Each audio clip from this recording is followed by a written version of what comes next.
BBC Urdu کے programme سیربین میں خوش آمدید. ہمارے لندن اسٹوڈیو سے میں ہوں عالیہ ناز کی. پاناما لیکس کے بعد یورپ میں بڑے اداروں سے ٹیکس وصولی کی نئی تجاویز، جبکہ برطانیہ میں وزیر اعظم اور سرکردہ سیاستدانوں کے ٹیکسوں کی تفصیلات جاری.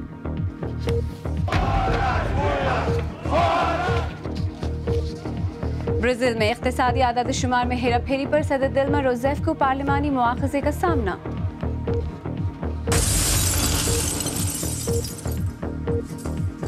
اور سیربین میں ہم آپ کو یہ بھی دکھائیں گے کہ یہ کانچے اور کرچیاں کیسے کھنکتی چوڑیوں میں بدلتی ہیں.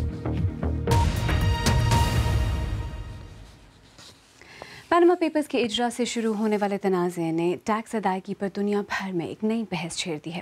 یورپی یونین میں بڑی کمپنیوں پر اپنی مکمل ٹیکس تفصیلات شائع کرنے کو لازم قرار دینے کی تجویز پر غور کیا جا رہا ہے. خود یہاں برطانیہ میں وزیر اعظم ڈیوڈ کیمرن پر بھی ان کے پچھلے 6 برسوں کے ٹیکس حسابات کی اشاعت کے باوجود نہ صرف اس پہ اختلاف بلکہ عوام کی طرف سے بھی دباؤ بڑھ رہا ہے کہ وہ امیر افراد اور اداروں کی طرف سے ٹیکس بچانے کے قانونی چور دروازے بند کریں. تفصیل کے ساتھ غضنفر حیدر.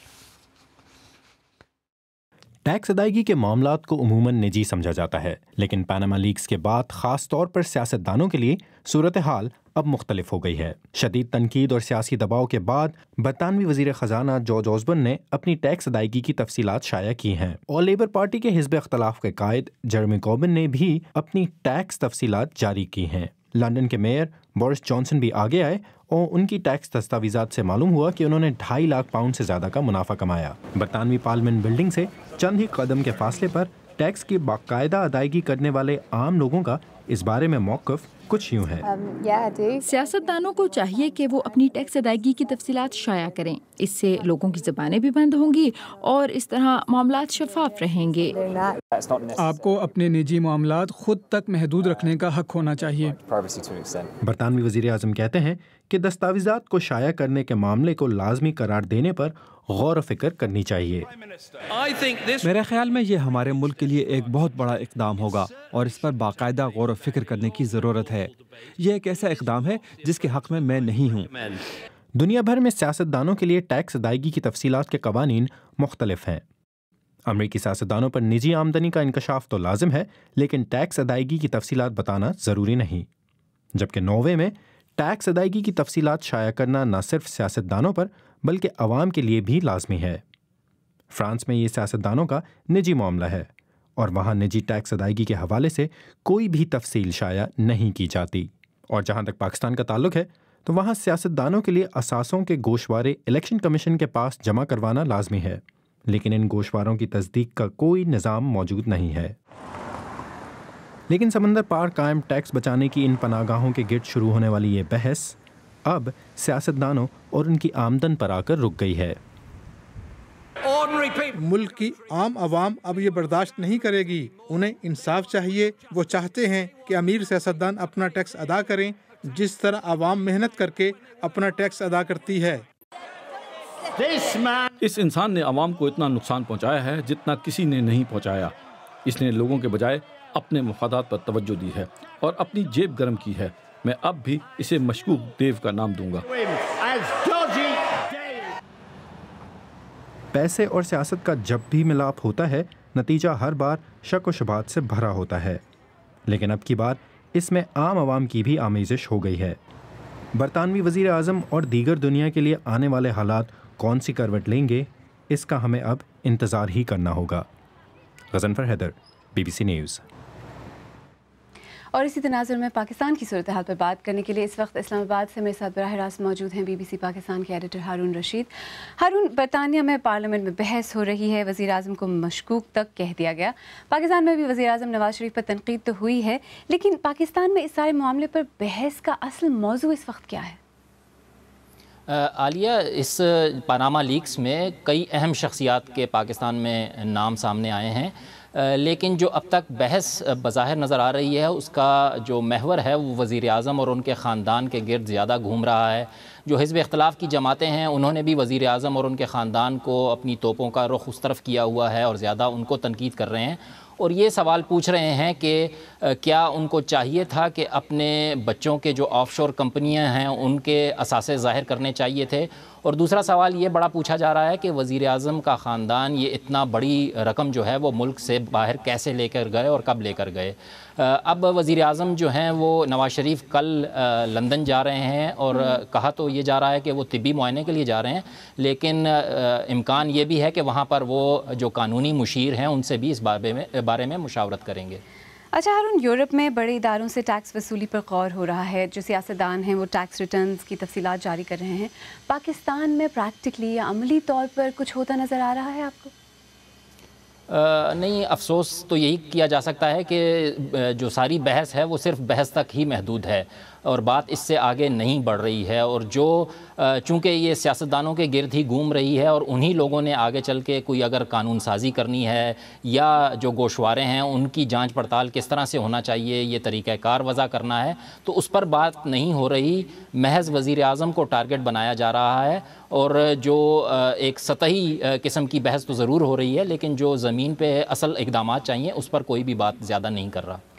ہارون, میڈیا کو تو ظاہر ہے موضوع مل گیا ہے, لیکن سماجی سطح پر بات کس طرح سے ہو رہی ہے؟ کیا مسئلہ غیر قانونی ہونے کا ہے یا پھر غیر اخلاقی ہونے کا؟ دیکھیں, یہ غیر قانونی کی جو بحث ہے یہ تو اگر فورینزک آڈٹ اگر ہوتا ہے اور ایک کمیشن بنتا ہے اور وہ تفصیل سے دیکھتا ہے کہ کس نے کہاں غلطی کی تو یہ تو اس کا کام ہے, لیکن اخلاقی کچھ سوالات بھی اٹھائے جا رہے ہیں. اور اس میں یہ ہے کہ وزیر اعظم کے خاندان کے لوگ یہ کہتے ہیں کہ جب ایک فوجی عامر نے ان پر پاکستان میں زمین تنگ کی تو انہوں نے بیرون ملک جا کر کچھ تو کرنا تھا. اب وہ اس میں جو انہوں نے سیاسی اثر و رسوخ اپنا استعمال کیا یا سعودیوں کے ساتھ اپنا تعلق مبینہ طور پر استعمال کیا, تو اس کی کوئی گرفت ہونی چاہیے یا نہیں ہونی چاہیے, اس پر ابھی کوئی سوال نہیں اٹھائے جا رہے. اور شاید میرا خیال ہے کہ آگے چل کر اس پر بھی بات ہوگی. اسلام آباد سے ہارون رشید, ہم سے بات کرنے کا بہت شکریہ. آئیے اب دیگر اہم موضوعات پر ایک نظر ڈالتے ہیں. برازیل میں کانگریس کی کمیٹی نے ایک بحث کے بعد ملک کی صدر دلما روسیف کے مواخذے کے حق میں ووٹ دے دیا ہے. ان کے مخالفین انہیں ملک میں اقتصادی بحران کا ذمہ دار قرار دیتے ہیں اور انہیں کرپشن کے اسکینڈلز کا بھی سامنا ہے. اب سب کی نگاہیں اتوار کو ایوان زیری میں ہونے والے اہم ووٹ پر ہیں. ریو ڈی جنیرو سے ویرا ڈیوس کی رپورٹ پیش کر رہے ہیں Arif Shamim. Dilma out, Dilma out. 10 گھنٹے کی بحث کے بعد یہ تھے نعرے حکومت کے مخالفین کے جو ووٹ کے فیصلے پر بغلیں بجاتے نظر آئے. کانگریس کی کمیٹی نے 27 کے مقابلے میں 38 ووٹوں سے صدر دلما روسیف کے مواخذے کے حق میں ووٹ دیا. صدر دلما روسیف کے لیے بڑی مشکلات میں ملک کو درپیش اقتصادی بحران اور کرپشن, خصوصاً سرکاری پیٹرولیم کمپنی پیٹرو براس کا اسکینڈل ہے, جس میں کئی سیاسی اور کاروباری شخصیات کے ملوث ہونے کے الزامات ہیں. حالیہ ہفتوں میں حکومت کے خلاف ملک بھر میں کئی مظاہرے ہوئے ہیں, لیکن صدر روسیف اور رولنگ ورکرز پارٹی میں ان کے حمایتی, خصوصاً سابق صدر لولا کا کہنا ہے کہ کانگریس کی کمیٹی کی جانب سے مواخذے کی سفارش جمہوری طور پر منتخب ہونے والی حکومت کے خلاف پارلیمانی کو کے مترادف ہے. صدر روسیف پر ابھی تک باقاعدہ طور پر کرپشن کا کوئی مقدمہ نہیں ہے, لیکن انہیں سرکاری کھاتوں میں بڑھتے ہوئے خسارے کو چھپانے کے الزامات کا بھی سامنا ہے. صدر روسیف پر دباؤ بڑھا ہے, لیکن وہ ابھی بھی باہر نہیں ہوئی. اب ان کے مواخذے سے متعلق ایوان زیری میں ووٹنگ ہوگی, اور اگر وہاں اس کے حق میں 2/3 ووٹ ڈالے جاتے ہیں تو پھر اس پر سینٹ میں بھی ووٹنگ ہوگی. اگر سینٹ میں بھی اس کی حمایت میں ووٹ پڑتے ہیں تو صدر کو 180 دنوں کے لیے معطل کیا جا سکتا ہے, جس دوران سینٹ میں ان کے خلاف باقاعدہ طور پر کیس سنا جائے گا. ویرا ڈیوس کی رپورٹ. افغانستان میں موسم بہار کی آمد پر کابل کی حکومت اور طالبان کی طرف سے ایک دوسرے کے خلاف آپریشن شروع کرنے کا اعلان کیا گیا ہے. طالبان کی جانب سے موسم بہار میں عمری آپریشن شروع کرنے کے اعلان کو زیادہ تشویشناک تصور کیا جا رہا ہے, جس میں وہ موسم سرما میں اپنی کامیابیوں کو مزید مستحکم کرنا چاہتے ہیں. انڈیا کے زیر انتظام کشمیر کے علاقے ہندوارہ میں پولیس کے مطابق ایک احتجاجی مظاہرے کے دوران انڈین فورسز کی فائرنگ سے 2 نوجوان ہلاک ہو گئے ہیں. منگل کو ایک انڈین فوجی پر مقامی افراد کی جانب سے یہ الزام سامنے آیا تھا کہ اس نے ایک نوجوان لڑکی پر جنسی حملہ کیا ہے, جس کے بعد یہ مظاہرے اور پتھراؤ شروع ہو گیا تھا. انڈیا کی خفیہ ایجنسی را کے مبینہ ایجنٹ کلبھوشن یادو کے خلاف پاکستان کے صوبے بلوچستان کے دارالحکومت کوئٹہ میں مقدمہ درج کیا گیا ہے. پاکستانی حکام کے مطابق کلبھوشن یادو ایران سے بلوچستان میں داخل ہوئے تھے. آئیے اب دیکھتے ہیں کہ ہماری ویب سائٹ bbcurdu.com پر کیا پڑھا جا رہا ہے۔ یمن میں جنگ بندی کے بعد اس ملک سے متعلق 5 نئے اہم حقائق، انگلینڈ کرکٹ ٹیم کے بلے باز جیمز ٹیلر کی دل کی بیماری کے باعث ریٹائرمنٹ، اور انڈیا میں ایک ریسٹوران کے 93 سالہ مالک کی برطانوی شاہی جوڑے سے ملنے کی خواہش پوری ہونے کی خبر بھی بہت پڑھی جا رہی ہے۔ BBC اردو کے پروگرام سیربین میں آگے چل کر دیکھیے گا کہ چین کی ہوش ربا صنعتی ترقی کس سماجی المیہ کو جنم دے رہی ہے، اور آپ کو پاکستان میں کانچ کی چوڑیوں کی صنعت کے مرکز حیدرآباد بھی لے جائیں گے۔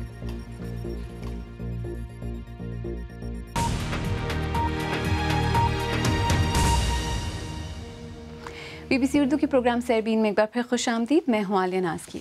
چین روایتی طور پر ایک زراعتی سماج رہا ہے، لیکن گزشتہ 3 عشروں کی صنعتی ترقی نے صورتحال بدل دی ہے اور دیہی علاقوں سے کروڑوں افراد نے بہتر زندگی کی تلاش میں شہروں میں قائم کارخانوں میں ملازمتوں کے لیے ہجرت کی ہے۔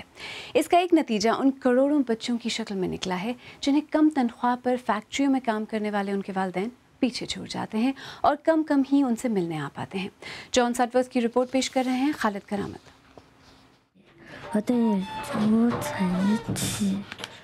14 سالہ ٹولین اپنے چھوٹے بھائی کی پڑھائی میں مدد کر رہی ہیں۔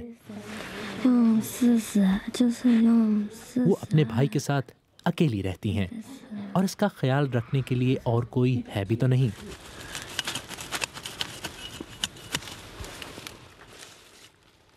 اس دور دراز گاؤں میں یہ دونوں اپنے لیے سبزیاں اگاتے ہیں اور پھر خود ہی پکا کر اپنا پیٹ بھر لیتے ہیں۔ ان کے والدین گھر سے 1000 میل سے بھی زیادہ دور کام کرتے ہیں اور سال میں بس ایک بار اپنے بچوں سے ملنے کے لیے واپس آتے ہیں۔ میں انہیں کچھ نہیں بتاتی، میرے والدین کی زندگی بہت مشکل ہے، میں نہیں چاہتی کہ وہ میرے لیے پریشان ہوں۔ اس چھوٹی سی جان پر ایک دنیا کا بوجھ، مگر ابھی تو اس کا بھول پن بھی نہیں گیا۔ کچھ اسکولوں میں تو 80% کے قریب بچے اپنے ماں باپ کے بغیر تنہا زندگی گزار رہے ہیں۔ چین کی معاشی ترقی اندرون ملک ہجرت کرنے والوں کی سخت محنت اور قربانی کی بدولت ہے، مگر اس ترقی کی بھاری قیمت ادا کر رہے ہیں مہاجر کارکنان کے بچے، جنہیں مجبوراً ان کے والدین پیچھے چھوڑ جاتے ہیں۔ ملک بھر میں ایسے بچوں کی تعداد 6 کروڑ ہے، مگر سب اکیلے نہیں ہوتے اور اپنے نانا نانی یا دادا دادی کی نگرانی میں رہتے ہیں۔ لیکن ماں باپ کے بغیر ان بچوں کی زندگی بھی آسان نہیں ہوتی، جیسا کہ 11 سالہ ٹانگ یوئن۔ میرے امی ابا یہاں نہیں رہتے، وہ دونوں ایک اور شہر میں ایک فیکٹری میں کپڑے بنانے کا کام کرتے ہیں۔ مجھے پتا ہے کہ امی ابا کے لیے پیسے کمانا کتنا مشکل ہے، مگر مجھے ان کی بہت یاد آتی ہے اور یہ میرے لیے بہت تکلیف دہ ہے۔ اور یہ وہ فیکٹری ہے جہاں ٹانگ یوئن کے والد کام کرتے ہیں۔ اس شہر میں کئی سال کام کرنے کے باوجود بھی ان کے بچوں کو مقامی اسکولوں میں تعلیم حاصل کرنے کی اجازت نہیں ہے۔ فیکٹری کے قریب ایک ریسٹوران میں کھانے کے دوران ہم نے ٹانگ یوئن کے والدین کو ان کا انٹرویو سنایا۔ ان دونوں نے اپنے بیٹے کو 5 مہینے سے نہیں دیکھا۔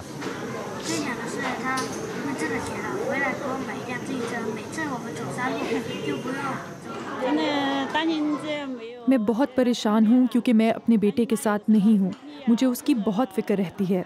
اگر قانونی رکاوٹ نہ ہوتی تو ہم ضرور اسے اپنے پاس بلا لیتے۔ چین کی حکومت اعتراف کرتی ہے کہ یہ مسئلہ فوری توجہ چاہتا ہے، مگر جب تک گھروں سے دور کام کرنے والوں کو پورے حقوق نہیں دیے جاتے، تب تک یہ بچے اپنے ماں باپ کے سائے سے محروم رہیں گے۔ میڈ ان چائنا کا لیبل لگی سستی مصنوعات دنیا بھر میں بکتی رہیں گی اور ایسے کروڑوں معصوم بچے اس کی بھاری قیمت ادا کرتے رہیں گے۔ جان سٹورز کی رپورٹ۔ آئیے پاکستان چلتے ہیں، جہاں حیدرآباد چوڑیوں کی صنعت کا سب سے بڑا مرکز ہے۔ اس صنعت کا وجود قیام پاکستان کے بعد عمل میں آیا۔ چوڑیاں بنانے والے مزدور 400 سے 600 روپے کی دہاڑی پر آگ سے کھیلتے ہیں۔ ان مزدوروں کو سوشل سیکیورٹی سمیت کوئی تحفظ حاصل نہیں۔ گھروں میں جو خواتین ان چوڑیوں کو جوڑتی ہیں، انہیں 350 چوڑیوں کو جوڑنے پر 5 روپے ملتے ہیں۔ ریاض سہیل نے ایک فیکٹری کا دورہ کیا جہاں فیکٹری کے سپروائزر قیوم حسین نے چوڑیوں کی تیاری کے بارے میں بات کی۔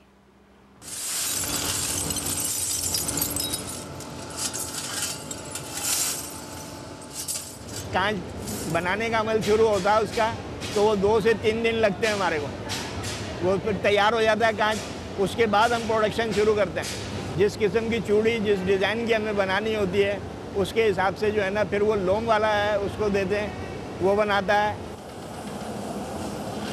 اور اس کے بعد جو ہے نا وہ تار والے کے پاس جاتا ہے مشین کے اوپر، بیلن کے اوپر جو مشین چل رہی ہوتی ہے الیکٹرک کے، اس سے جو ہے نا وہ دھاگے کے جیسے اسپرنگ بناتا ہے، پھر وہ کٹائی شعبے میں جاتا ہے، وہاں پر ایک ایک چوڑی علیحدہ کی جاتی ہے، یعنی کہ اسپرنگ کو کاٹ کے ایک ایک چوڑی کری جاتی ہے، باہر جا کر وہ کانٹریکٹر ہمارے لے کے جاتے ہیں، وہ گھروں پہ لے جا کے اس کی صدائی کرواتے ہیں۔ پہلے جو ان بیلنس چوڑی ہوتی ہے پہلے کٹنے کے بعد بیلنس ہو جاتی ہے، اس کے بعد اس کی سولڈنگ کی جاتی ہے، یعنی اس کا منہ جوڑا جاتا ہے، اس کے بعد پھر اس کو دوبارہ جو ہے نا رسی سے باندھ کے وہ دکانوں پہ پہنچوا دیتے ہیں۔ انڈیا کا شہر ہے فیروز آباد، وہاں سے جو 1947 میں لوگ مائیگریشن کر کے آئے تھے وہ زیادہ تر تعداد یہاں حیدرآباد کی تھی، حیدرآباد میں آگے رہائش پذیر ہوئے، انہوں نے یہ کام اپنا چھوٹے پیمانے پہ شروع کیا تھا، کیونکہ اب جو ہے اس کی پروڈکشن زیادہ تر کم ہوتی چلی گئی ہے۔ یہ لڑکیاں اسکولوں میں پڑھتی ہیں وہ بھی چوڑیاں نہیں پہنتی، کوئی کہیں گھروں میں پہنی جاتی ہے، ورنہ آج کل جو ہے نا پہلے مشرقی پاکستان تھا تو کچھ زیادہ وہ تھی، اب مشرقی پاکستان ختم ہو گیا تو وہاں سے یہاں سے جانے کی آمد ختم ہو گئی۔ یہ اللہ کا کرم ہے کہ جب سے یہاں پہ یہ صنعت شروع ہوئی ہے کوئی بھی جو بڑا ایکسیڈنٹ یا کوئی قسم کا ایسا نہیں ہوا، وہ الگ بات ہے کسی کے پاؤں میں تھوڑا بہت کانچ لگ گیا یا کام کرتے ہوئے مشین سے اٹھ کے جو ہے نا وہ سر پہ لگ جائے یا کہیں ہاتھ پہ لگ جائے یا کپڑوں پہ لگ جائے، لیکن یہ کوئی بڑا ایکسیڈنٹ نہیں ہے ادھر کوئی بھی۔ اگر آپ چاہیں تو مجھ سے اور ہماری ٹیم کی دیگر ساتھیوں سے ٹویٹر پر بھی رابطہ کر سکتے ہیں۔ میرا ٹویٹر ہینڈل ہے @alianazki۔ اس کے ساتھ ہی سربین اختتام کو پہنچا۔ پروگرام میں پیش ہونے والے موضوعات پر اگر آپ اپنے خیالات کا اظہار کرنا چاہیں تو فیس بک پر ہمارا صفحہ حاضر ہے، آپ ہمارے ٹویٹر ہینڈل @BBC اردو کے ذریعے بھی ہم سے رابطہ کر سکتے ہیں۔ alianazki کو اب اجازت دیجیے۔